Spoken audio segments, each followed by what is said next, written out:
Hi guys, my name is Crystal. Welcome to my YouTube channel. Welcome old subscribers, welcome new. If you like my videos, please press the like button and please do subscribe. Sorry, I've got something in my eye, like an eyelash or a bit of dust. Alexa, good morning. Good morning. And let's listen to my mum's answer phone message from last night.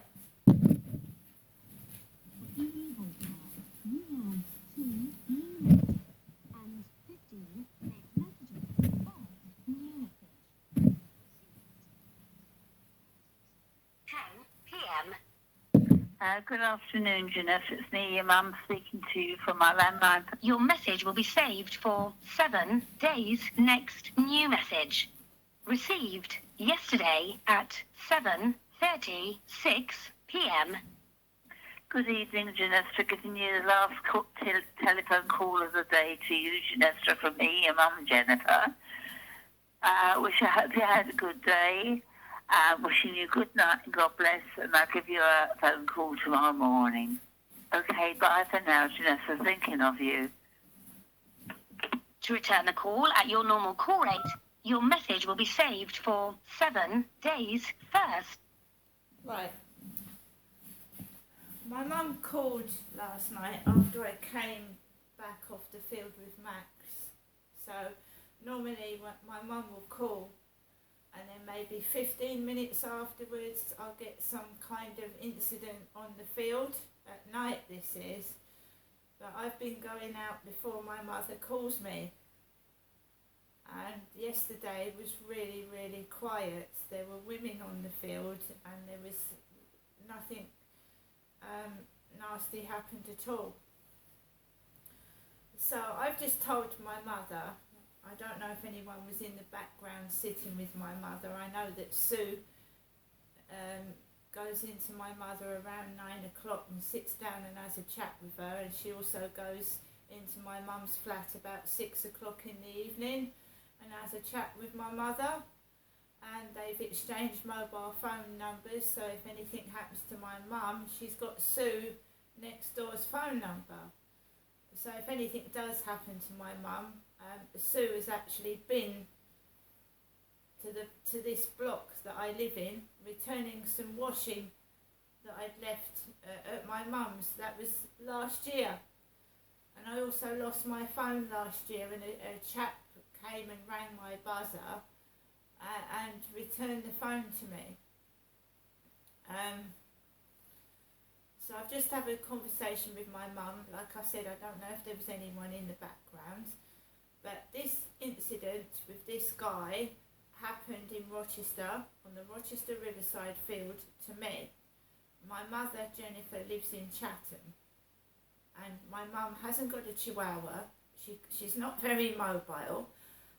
She's actually told me that she's been out, she went out last week with Charlotte and Stuart in the silver car to the cash point, which is near the spa shop in Chatham, Upper Luton way. No one takes me to a cash point because the cash point is outside the co-op in Rochester, right where I live.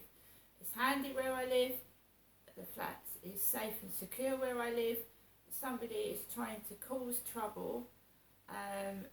My mother has said to me, does someone want your flat? I mean, why are these people doing these things?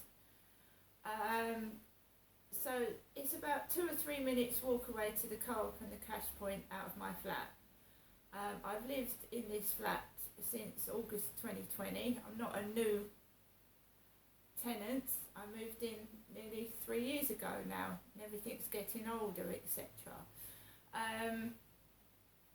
Someone is got a grudge against me. They actually want to do me serious harm. The police aren't taking it seriously, and now a man has actually got to the stage where he's touched me physically, and that is not on. That's not on. Somebody is sending drunks out, well, they're alcoholics, drug addicts, and you call them vagrants, people with no home, to me, thinking that I'm an easy lay. It didn't get any further than the tongue. I felt dizzy, disorientated. My self-esteem over a few months had been chipped so low I didn't think I was worth anything. So I feel I was taken advantage of.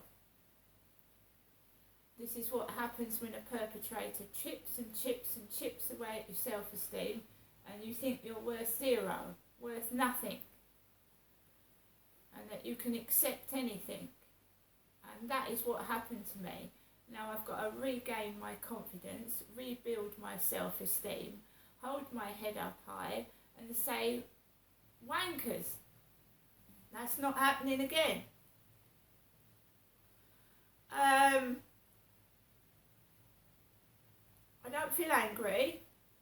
I feel pissed off with the police. You can't do anything in Mickey Mouse world. I've tried taking people to court. I've tried contacting solicitors. It's the same old shit. They don't do anything. They don't do anything. They blame me.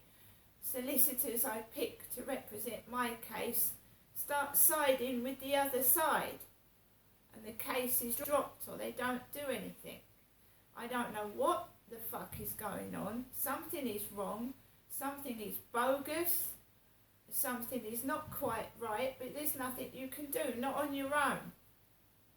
You can't do anything on your own. It's like an old lady inviting a scam artist into her flat and she doesn't know it's a scam artist. Her son's miles away, can't do anything to help. There's no near relatives nearby and no support workers. So an old lady will let a scam artist into her flat. She'll turn her back and he's taking her watches and her jewellery and anything of value, and then he's going away. Right? There's nothing I can do. My son is miles away. My mum is elderly. Right? I've had members of my family try and pull cons on me. They think you're vulnerable, they think you're on your own, they think no one cares, and then suddenly you're left destitute in a flat with no money and no reason to live. If someone keeps pulling cons on you, I am pissed off with the police. This has been going on since 2008 when my dad attacked me. Police, victim support, tribunals, solicitors, zero help, nothing, because you're on your own. There's no fucking witnesses. They think they can do what they like to you. People in my position need more support and care. And for people to actually see through, oh, she's just a silly woman, we're just going to discard her to one side. And it goes on to other people, oh, it's an old lady, I ain't going to bother. She's going to die anyway. That's their attitude. That is their fucking attitude. So I'm going to round to see my mum's. She's asked me to go round there for just after 12 o'clock. She's ordering a taxi. It's not my money. My mum helps me out. Right? I have a son. I help my son out. But I'm Jennifer's daughter and I am going in a taxi to see my mum this afternoon at Durrell Gardens. My son is in London. He's got a very good job. He's doing well for himself and he's also doing a bit of film work on as well. So he's doing fine. He should be doing well, shouldn't he?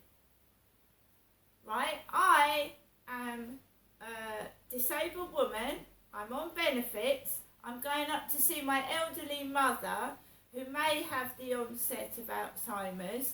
She needs help and support. She's not getting any. And my mum suffered this when she was younger.